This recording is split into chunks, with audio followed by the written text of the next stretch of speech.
Hello and welcome back to my small little library. Today's video is gonna be my wrap-up for January. And I've read 14 books in January, which is, yeah, quite a good reading month for me, to be honest. And also the books were, all in all, quite good. I have like a average rating of 3.8, which I think is actually quite nice. And yeah, let's start with the first book that I've read last month. And the first one is The Labors of Hercules, which I will put the cover here. I listened to it as an audiobook, and it is a collection of cases in the Hercule Poirot series of Agatha Christie, and there are 10 shorter cases in one book, pretty much. And at the beginning, I had the hope that the book might be different than the other Agatha Christie ones I've read by where Hercule Poirot is the main character, but in the end, I gave it 3 stars. I don't know. I can't seem to really love Agatha Christie. I think her books are fine. I don't think they're anything special, and that one was no exception. The cases range from really, really boring to okay, and yeah, they were really short, which in some cases I found to be quite nice. In other cases, the cases just made no sense because of that, because, well, he comes and immediately knows what's up without even having all of the evidence, and yeah, that just made them really unbelievable for me, to be honest. But yeah, I don't know. I might pick up an Agatha Christie book here or there, but I don't think that it is the books for me. And so yeah, I'm just listening to them from my library so that I don't have to buy the books but can still read them, which yeah, I don't want anything else when it comes to that.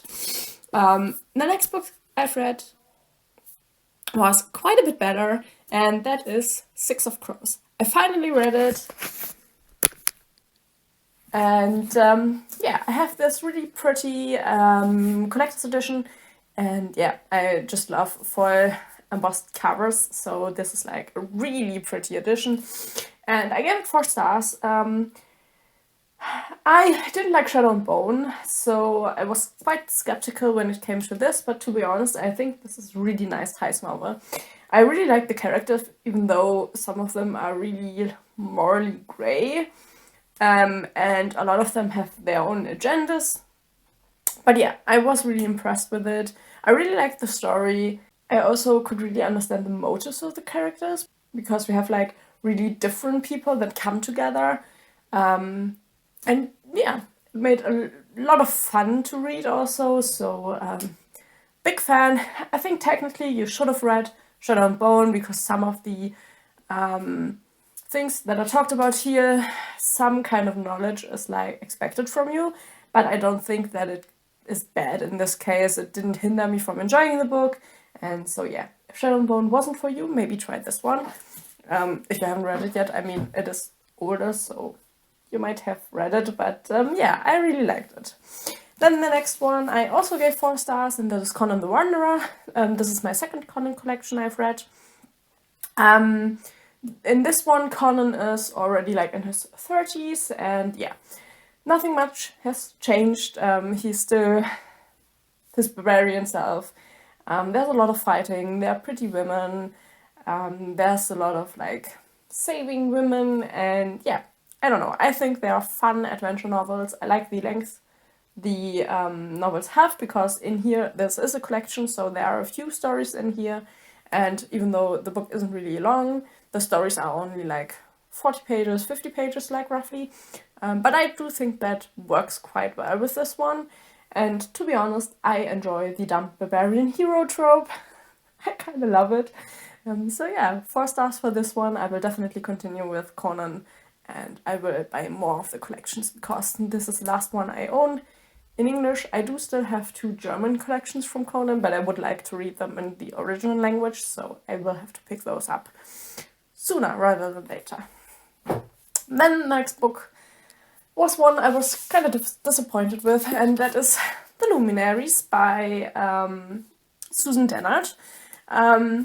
She's the author that has wrote The Tooth Witch. I haven't read those, so I didn't have, I've read nothing from her before getting this book in a book box, and I mean, it is a really pretty book, but yeah, I started listening to this as an audiobook. I listened to half of the book and then I read the second half in physical form because I really didn't mesh well with the audiobook. And yeah, this is a young adult. Our main character is like 16. Her family got exiled because her father is supposedly a spy for like an enemy faction, and they are part of a culture where there are nightmares living in woods, and these people protect the normal humans from those nightmares getting out of the woods. And she wants to be a part of that community again, but because they were exiled, she isn't allowed to. So she has to do like these trials to become like a warden for the forest, and they are really hard trials. And in the end, I think the idea of the story is really interesting, but the execution was really, really lacking. You knew pretty much from the beginning how this is going to go, and a lot of things were really, really obvious, and then the book ends on a cliffhanger to make you read the second one, and I really, really disliked that. So I gave it 3 stars because I did like the writing style. I did enjoy the second half that I read physically a lot more than the first half, but by then I wasn't really interested in the book anymore, and so yeah, it was kind of disappointing because the concept sounds really interesting, but yeah, it's just so bland in the end. It's really boring to read, and it's so like you have the typical, oh, the adults don't listen to the child, and she was exiled and nobody was talking with her, and once she gets through the first trial, suddenly everyone talks to her and stuff like that. It's really, really weird, to be honest. After that, I continue with the Terry Pratchett series, and for that one I've read The Amazing Maurice and His Educated Rodents, which is one of the teen books or young adult books Terry Pratchett has wrote. Although for me personally, this one is a lot more brutal than his adult books, which I found to be really interesting that it goes under the young adult collection. But yeah, we have a cat and his rodents. They pretty much ate some waste from the university, from the wizards, and they pretty much became thoughtful beings, and they started to talk. And they band together with a boy and bring rat plagues to towns, and then the boy pretty much drives the rats out of town, but they're all working together to get money. And they come to one town where the scheme won't work because there are already rat fangers there, and they find some problems. It has a lot to do with like stories and fairy tales, which I found to be really, really interesting. And yeah, you learn a lot about rat traps and how rat can die, which that is kind of a really brutal aspect in the book, but I found it really interesting. I really enjoyed the rats and the cat. They had really interesting characters, and yeah, 4 stars. Really enjoyed it. And now I don't have to be afraid anymore that I won't enjoy the children's books from Terry Pratchett, because that was one and I really enjoyed it. After that, I listened to another audiobook. I put the cover here. It's called Bad Blood, and it's the story of Theranos, the medical company headed by Elizabeth Holmes, and the whole story written by a journalist who did like an expose on Theranos, and pretty much, yeah, he exposed all of the things that went wrong with that company, and the trials aren't included in the book because the book was published before a conclusion was reached in the case. But yeah, it's really, really interesting. It's really hard to see what money can do, because Elizabeth had a lot of financially, well, she had a lot of financial help, and in the end she didn't deliver. And a lot of people suffered for that, and it is really, really tragic, to be honest. And I did give the book 5 stars because the story is told in a really, really great way. I think it's a true crime book without a death. Well, there isn't a murderer, but somebody did die, somebody took his own life. because of the whole Theranos situation, which is really, really tragic. And I, for one, didn't know that, even though I watched a few documentaries about it, but that was never talked about. And so there's a lot of interesting information there. So if you are interested in cases like that, I would recommend you to pick it up, because it is incredibly interesting to get like an insight how it can come to a case like that, where someone supposedly makes like a medical instrument and then it doesn't work, and they really harmed a lot of ill people because they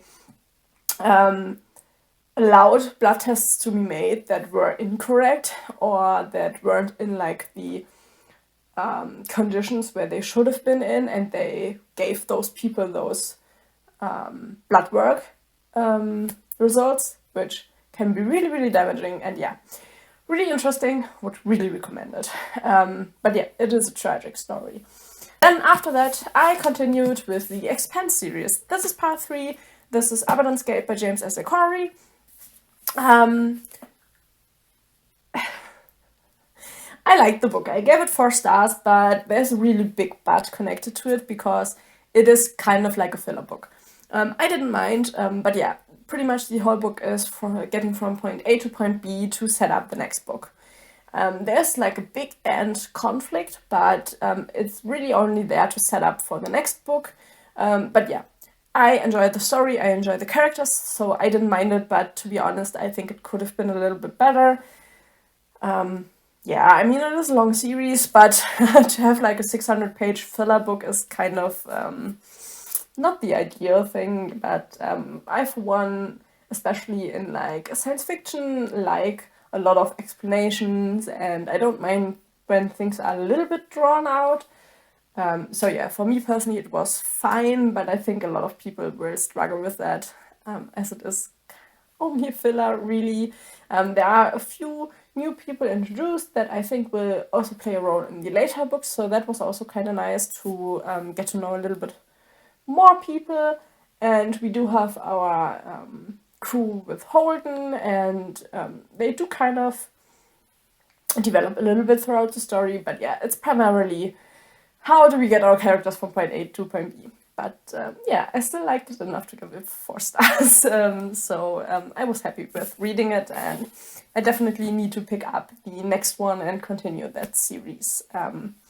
Then I continued with my goal to read more classics this year, and this is Dante Alighieri's The Divine Comedy. This one is my German copy, but I did listen to it as an audiobook in English, because the whole book is written in verse, so it's more like a poem, but it's a 600-page long poem. And yeah, the English audiobook version was more like a real story and not in verse. So I thought that was quite nice. I gave it 4 stars. I think it's a really, really interesting story, especially for someone who isn't religious. I think all of the religious ideas in here are kind of interesting, and he did have like a lot of influence on how people see hell and yeah, what you think about. And so yeah, this was really, really interesting. I would really recommend it. It is a nice classic, but I probably would recommend to listen to the audiobook and not read a version that is written in verse. Just yeah, I for one really preferred the audiobook version, and I thought it was a nice listen. Though I definitely have to read it again, because there's so much in there that I couldn't like comprehend all of it. So yeah, I will do a reread of that somewhere in this year, probably again. Then the next book we have was really disappointing, but I have seen it coming, so it is kind of my own fault. But yeah, this is Tuvia, Made of Mars, the 4th book in the Martian series by Edgar Rice Burroughs. This series is so formulaic, pretty much every book is the same. I gave it 3 stars because they are still entertaining. But yeah, you have our main guy. In this book, it's the child of the main character from the first 3 books. And his girl gets kidnapped because somebody else wants to marry her, and he has to go after her and try to rescue her. She is promised to another, but in the end he gives her to him, our main character, because he can see how much they're in love. And yeah, it's a lot of fighting, it is a lot of rescuing the girl, and the books are all like that. It's really, really boring, but still kind of interesting, if you know what I mean. Right? Because you do know the story, it doesn't change between the books, but in the end, it's still nicely written and it's still an adventure, so yeah, do with that what you want. I'm currently reading the whole series. I'm really regretting it because, yeah, they're all the same, but I do own them and I do want to read them, so yeah, I will read the next one in February. Then I read another true crime book, and that is The Poison Tree by Alan Prendergast. I think it's how he's called. I gave this 3 stars as well, but that's because there's so much repetition in here. The book isn't that big. I think it's like, yeah, 325 pages. That isn't really that big. But our author really, really repeats himself.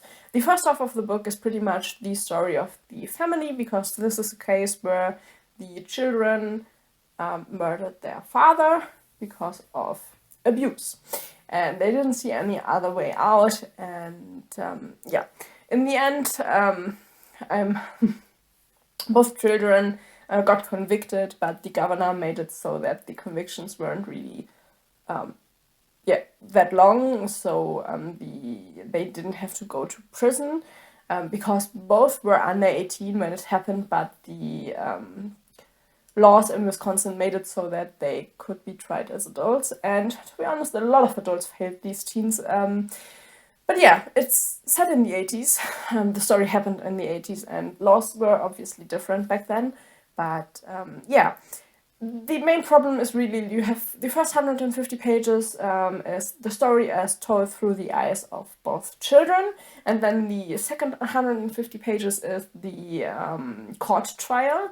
And the court trial pretty much rehashes all of the things you've read about in the first 150 pages, and even then there are a lot of repetition in both things. Sometimes you get the scene from both children separate and then maybe like an adult, and then you get the same in the trial from both children and an adult, which is 6 times the same story, which in my opinion doesn't have to be, and so this is why I gave it only 3 stars.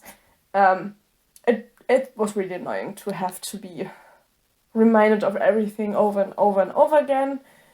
I didn't need that. It isn't a long book. You won't forget the things directly, because there was a lot of abuse in here. You read that and you don't forget that immediately. And I don't know, somehow Ellen thought we would forget it immediately. But yeah, I thought all in all the case was still really interesting, because I hadn't heard of it before picking the book up. So yeah, if you like true crime, maybe look for another book about the story, to be honest. And then we have another 5-star book that I've read this month, which is A Dowry of Blood by S.T. Gibson. This was incredible. It is the story of Dracula told by Constanta, his first wife. And it's pretty much her writing letters to Dracula. And it is a lot about the abusive relationship and about love. There are a lot of like adult scenes in here.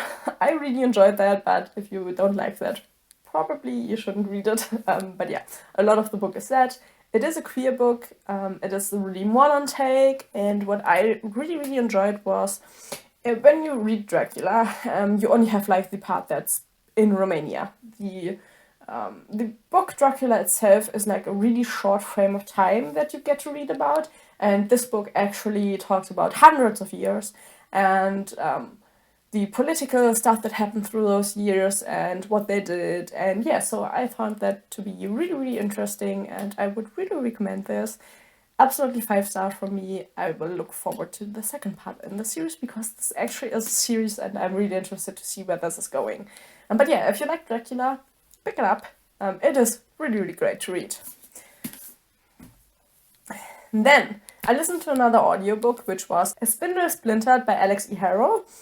I gave it 3 stars. It was a really, really short book, and the concept is pretty much our main character is deathly ill, and she pretty much has a gene defect brought on by like a corporation that pretty much fuck people over, and nobody with that illness has lived past 22, so most of them died before 22.